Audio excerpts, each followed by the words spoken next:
Hello, this is Mr. Bacon Bits, and welcome to a Let's Play commentary for Metroid Dread. This time I'm joined by someone. Introduce yourself. Hey, Dragonsamurai here. Also played Metroid Dread, and I'm just here for the ride. Yep. This will be a 100% run. I'm going to try to get every item. I edited in item counts for each area, so that'll be cool to keep track of. Oh, maybe I can use some help because I didn't even do 100%. Oh, okay. I decided to do normal difficulty. I would hope so. Yeah.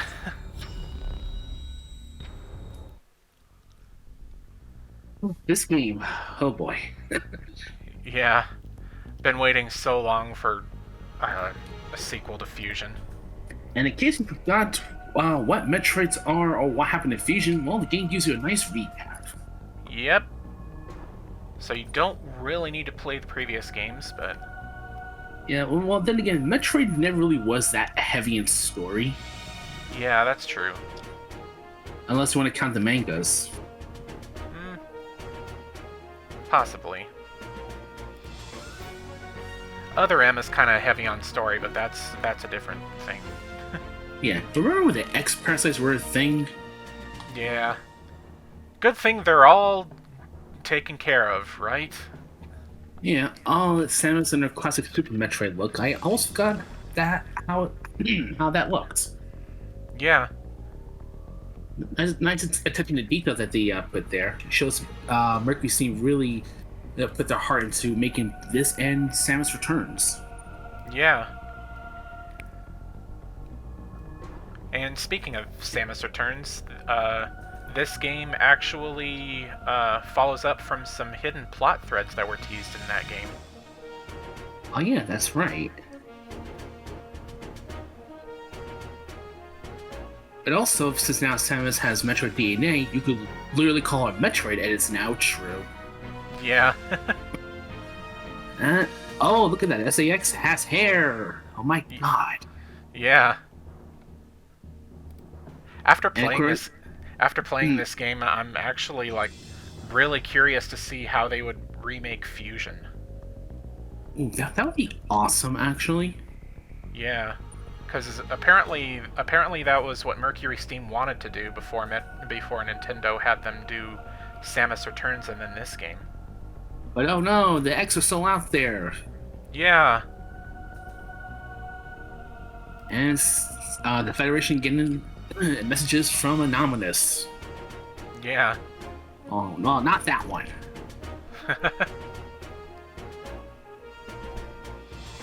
I keep seeing, Planet ZDR. I keep thinking it's an offshoot of Dance Dance Revolution.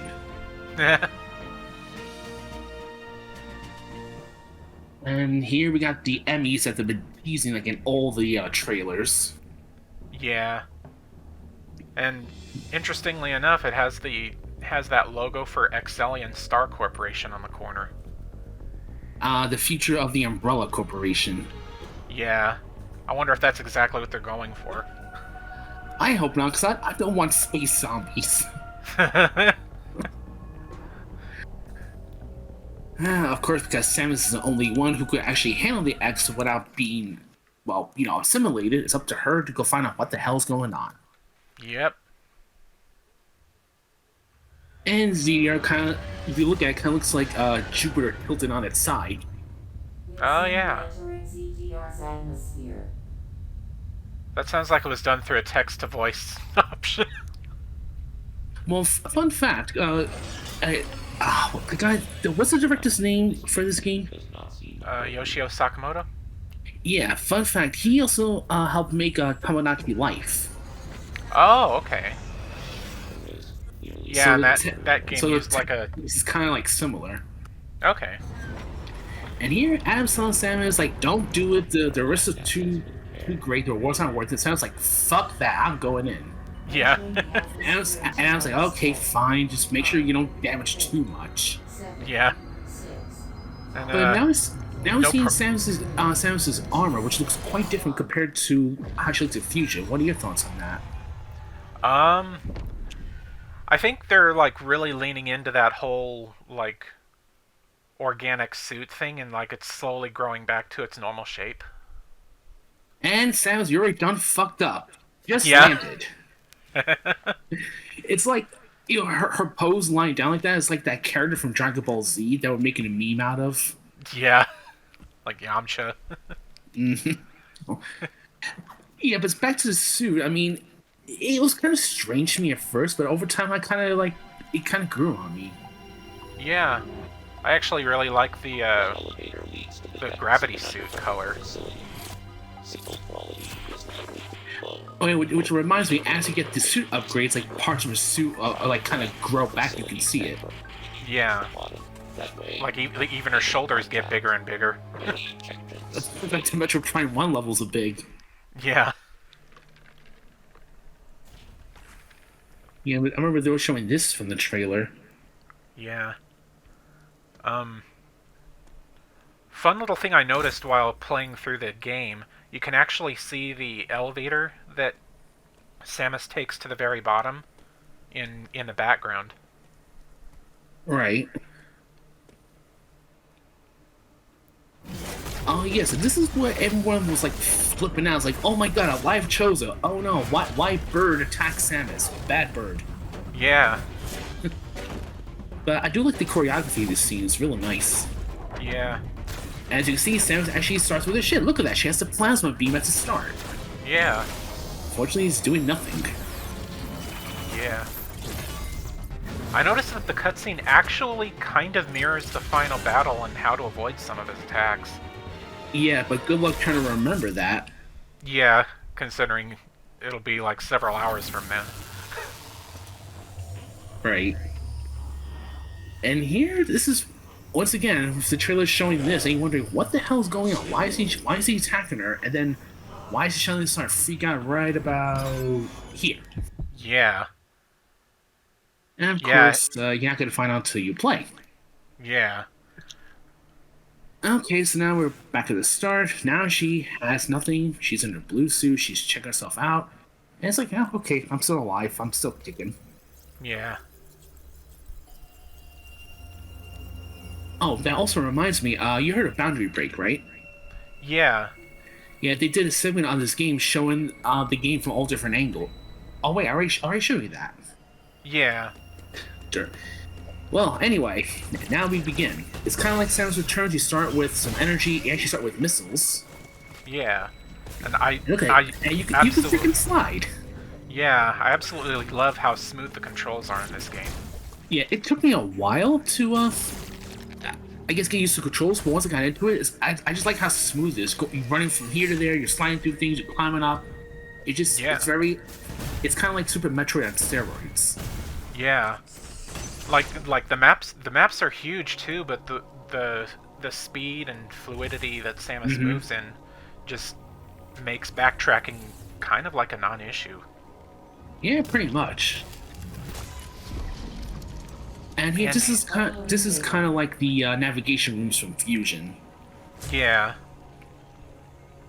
So you've accessed the network. No. Well done, Samus. Funny thing about these navigation rooms, apparently in the concept art, they were trying to go from like a more human-looking face. I saw that, and I'm glad that they did not go with that. Yeah, that would have been creepy. And speaking of the concept, I was looking at the concept art for Samus's suit. It had many different designs, but there was one that her whole armor was like thick as hell, like a walking tank. I'm like, holy crap! Yeah. I have determined that you are somewhere within the depths. I'm glad that that's all that was, just a concept. Yeah. On the surface. With how huge that suit was, it really would not have matched her movement speed in this game. Oh no. Multiple areas, shuttles, elevators, and other modes of transport connect them. Yeah. He kind of talked over the scene, but in short, Samus is like all the way deep down the bottom of the planet, and she has to make her way back, which is kind of the opposite of the other games where you start at the top and work your way down. Yeah. And she can't just take the elevator because the bridge was destroyed, so... And a friendly reminder that because she has Metroid DNA, she's vulnerable to the cold. Yeah. Which, in Fusion, it was the same case, but once she got the various suit, that was no longer a problem. But as you can see, she no longer has it. Yeah. And another thing that Anna also points out, that the reason why Samus doesn't have any abilities this time is because she has quote-unquote physical amnesia. Yeah. It's kind of silly. Yeah, it's like, are you fucking kidding with that? Oh yeah, I also showed the amount of items that are in Artaria, so... Right.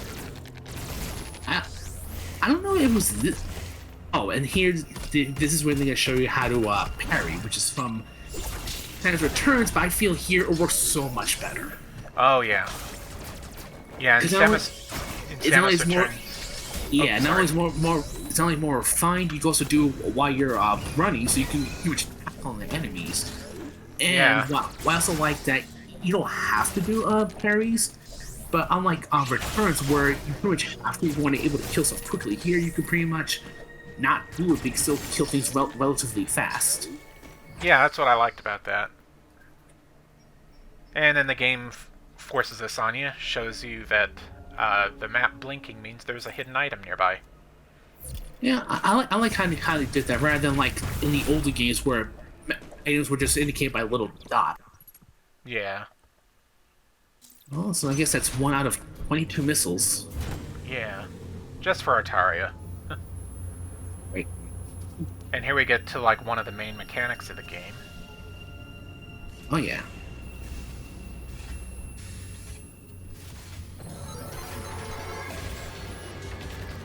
The nemesis of Metroid, the Emmys.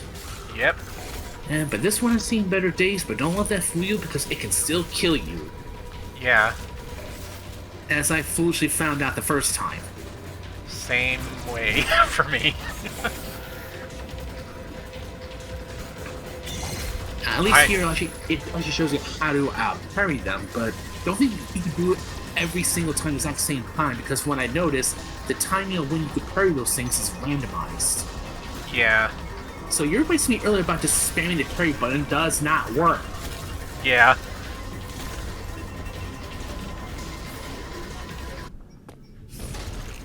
But anyway. Yeah. Here we get to the central units, which are basically like mini mother brains. Yep, and this one's already broken. Yeah. With the Emmy being broken and this central unit already down, kind of makes you wonder what happened.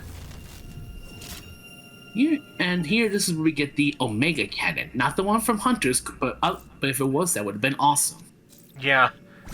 That one was like literally a nuke weapon. Here, this is just an Emmy nuke. Yeah. So the way that the Omega Cannon works is once you get it from the central unit, you can use the Omega Cannon to blast an enemy in one shot, as you just did. But the thing is, you have to aim so you can't move. Then you have to charge it. So you have to make sure you got the room and the time to charge and fire before it reaches you. Yep. But then once you blast the enemy to bits, then the Omega Cannon goes away. Yeah. Of course, don't make the mistake that I did and like try to walk through that door before readying the Omega Cannon. I'm sure you're not the only one who did that. And did you just skip that save room? Yeah, I only saved like at the end of the video. Okay. Now we got to the Emmy Zone itself. Yeah. And someone actually brought a good point. The Emmy zones are colored the way they are because they're kind of like Taurians in a way. I never thought about it like that before. Yeah. And the central unit is right below, but you have to figure out how to get there in true Metroid fashion. Yep. Oh, you see the blue things on the wall? Yeah. At first, I thought those were like whole things. I tried my best to avoid touching them. Oh. I thought between that and like the smoke in the room, I thought, okay, it's cool. I not touch it. Oh yeah. But no, that's just part for an upgrade you'll get later. Yeah.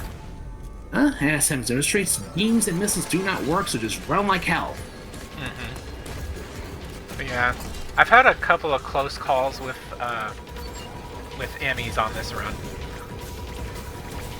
Well, I guess we'll get to see it. Yeah.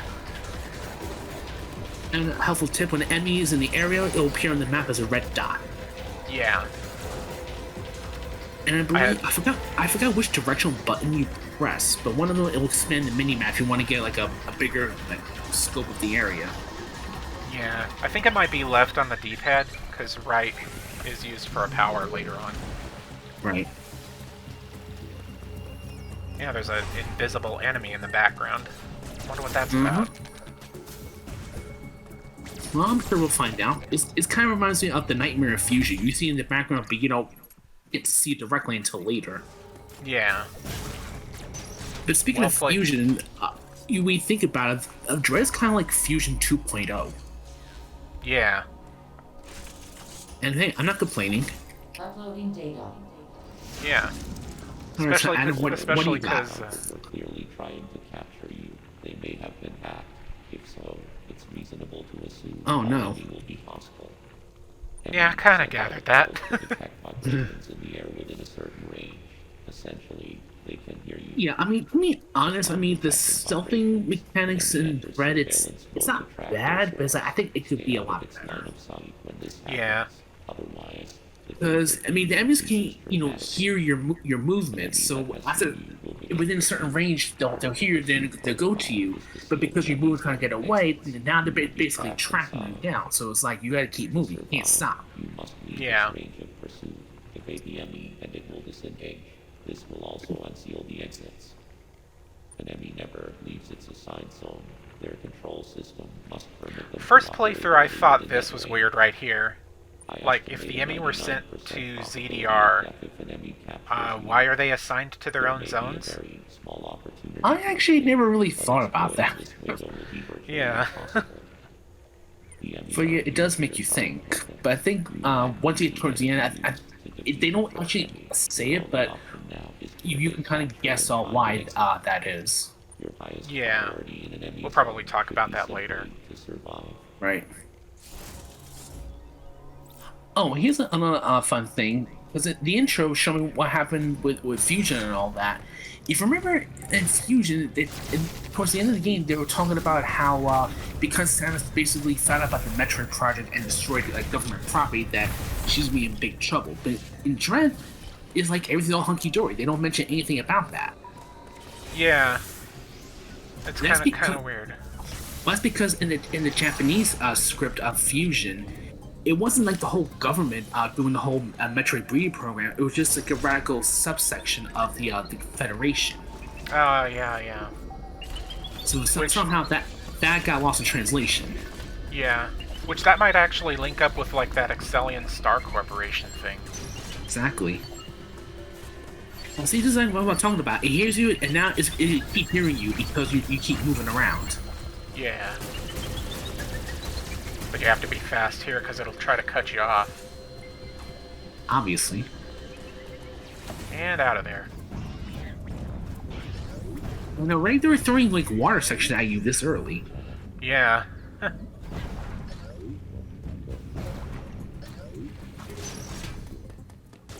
I did kind of like how you basically like loop around the entire area. Yeah, pretty much. And I saw up there's an energy part, an energy tank, an energy part. Kind of like Yeah. a piece apart. Yeah. I don't think any other Metro game does that, does it? I think Other M had energy parts. Did it? I don't remember. Yeah, I think it might have. I don't like quite remember it though. Oh yeah, be prepared to see a lot of narrow spaces you can't get into because spoiler alert, the Metroid, the morph ball does not come to much later. They actually change things up in the series. Yeah, that's really weird. I mean, it got to a point where people were making a meme out of it, like Samus being frustrated and wondering what the hell's the morph ball, Yeah. or like holding Adam at gunpoint asking what the hell it is. Yeah. Although you can secrets break in this game, like Buzz already demonstrated. Yeah. So you could get that in other parts early, which I guess not surprisingly, the developers actually take account for some bosses where you do sequence break, and they how do I put this into words? Like if you get certain items early, you can use that to defeat certain bosses much quicker than you could the normal way. Yeah. Fortunately, I have not sequence break. I don't know if I can do it on my own without looking up a guide. Yeah. I haven't tried doing that yet. I might do it at some point. Oh my god, you're doing this part with the enemy is chasing you? What the hell? Yeah. Wait, there was any other way to do it? I would have just hit and wait for it to screw up before I went to lower the water. I mean, raise the water. Oh, yeah. I forgot you could just do that. Yeah. Oh, as you can see, that door up there is emitting like cold steam, which means that room is cold. Do not go in there. Yep. Likewise, hot rooms will have a similar mechanic. Yep. Here we go, is the charge beam. Yeah. And with that, you can open doors that require said charge beam, although I don't think I ever seen any other Metro game where you needed the charge beam to open the door. Yeah. I think it was just this and Samus Returns. Oh, did it? Because I don't remember. Yeah, I think Samus Returns had charge beam doors. Also kind of sad that the doors here are no longer blue. Yeah. Easy energy tank there. That just bumped me right into it. Yeah. Alright, so now with the charge beam, that reminds me, on the map, not only you can put way markers, you can tell yourself where to go next. You can you can have certain icons on the map be all highlighted. Like, if you want to see where all the charge beam doors are, you can have them highlighted so you know which doors you haven't opened yet. Yeah. That's a pretty cool feature. Although that also led to like a glitch that could make the game crash towards the end. Yeah. But, which is why that got patched out. Yeah. Alright, and now you're saving. Yep. That's the end of the first part, so stay tuned for the next one. Can't wait. Yep.